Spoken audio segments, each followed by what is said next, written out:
Yarrow is here again to help me explain a bit about Lab 2 and what we're going to be doing. So for Lab, this week you're getting sort of a first introduction into how a GIS workflow actually goes. So we're starting with the research question, which is essentially what is the relationship between income and green vegetation where people live, right? So we're going to take that research question. We're going to use some geographic information to answer it. We're going to take census data, which has records like population, average income, housing costs, things like that. So we're going to take census data and match it up with satellite data and use satellite information to estimate the greenness of different census areas in the city of Vancouver. So we've got the research question. What's the relationship between neighborhood green vegetation coverage and income in the city of Vancouver?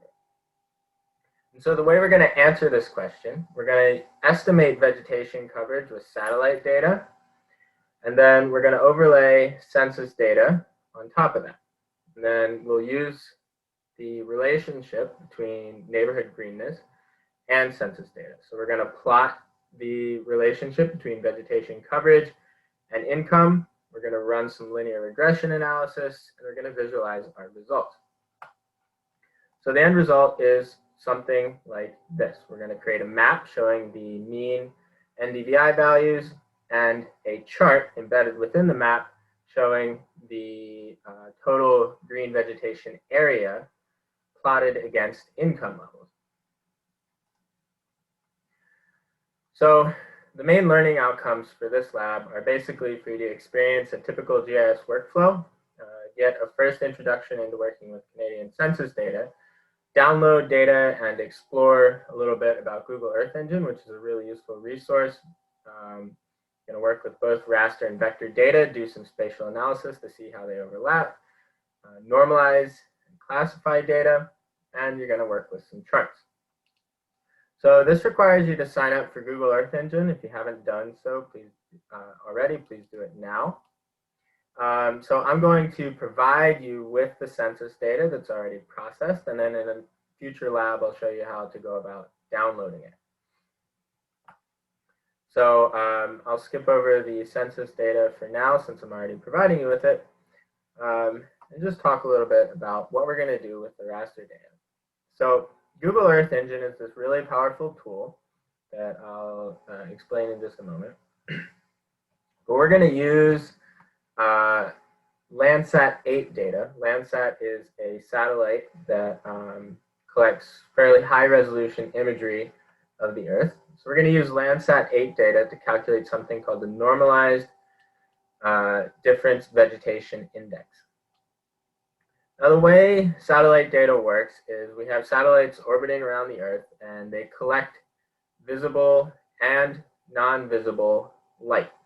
So this is an example of visible, near-infrared, and mid-infrared sections of the spectrum. And a satellite will collect imagery in not only the visible ends of the spectrum, right, so blue, green, and red, but portions of the spectrum we can't see, so near-infrared, mid-infrared, etc. And so we can use the different reflectance properties of different entities to our advantage. So for instance, vegetation doesn't reflect very much visible light. That's because vegetation is designed to capture that visible light and convert that to energy via photosynthesis. But vegetation reflects a lot of near-infrared imagery. So we can use the relationship between the ratio between near-infrared and red imagery, right? We've got a low reflectance here, high reflectance here. We can use the relationship between those two to calculate an index that is essentially representative of vegetation health. So we're going to go to the Google Earth Engine Code Explorer, and I'm going to walk you through the process of creating a new file and running a segment of code. So I'm providing you with this code. You don't need to know any coding to do this. But what this is JavaScript.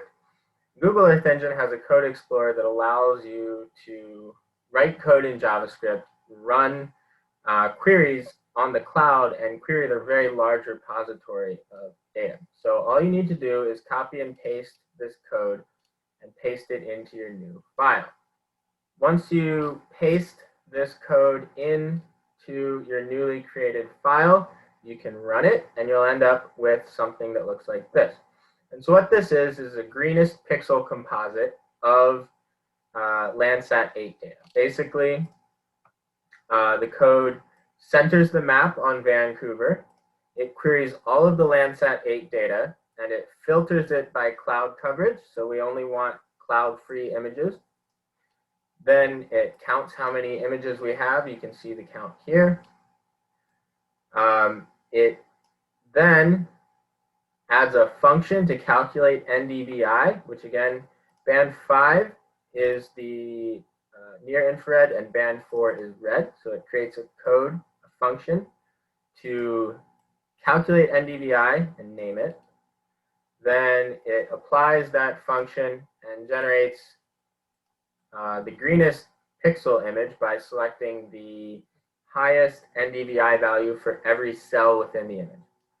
Defines a color scheme, and then it displays it on the map. Now I'll also walk you through how to request the NDVI layer. So we're going to create a boundary file. The boundary file is simply going to be the full extent of the Metro Vancouver census area. So I'll show you how to create a boundary file, upload it to Google Earth,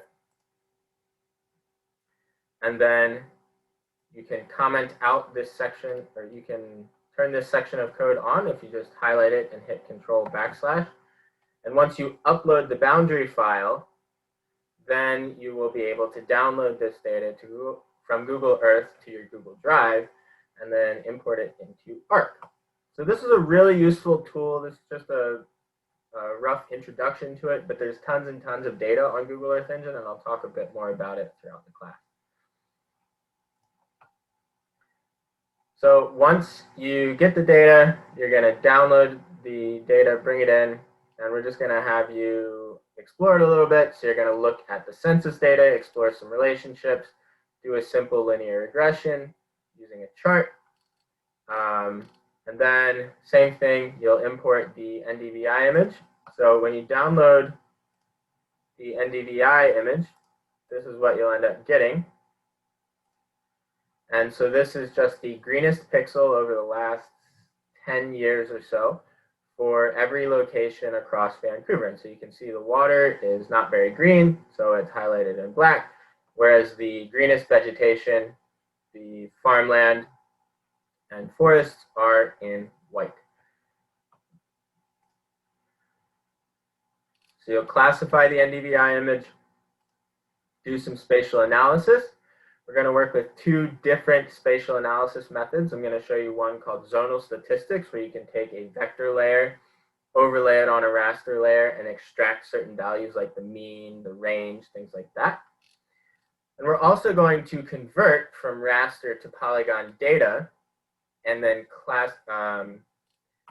intersect the vector layers and show you how you can convert between data types and do some vector overlay operations. So I'll introduce you to the intersect tool, which is one of the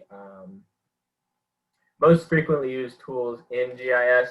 And I'll show you how to calculate new fields in an attribute table and do calculations, how to summarize, join.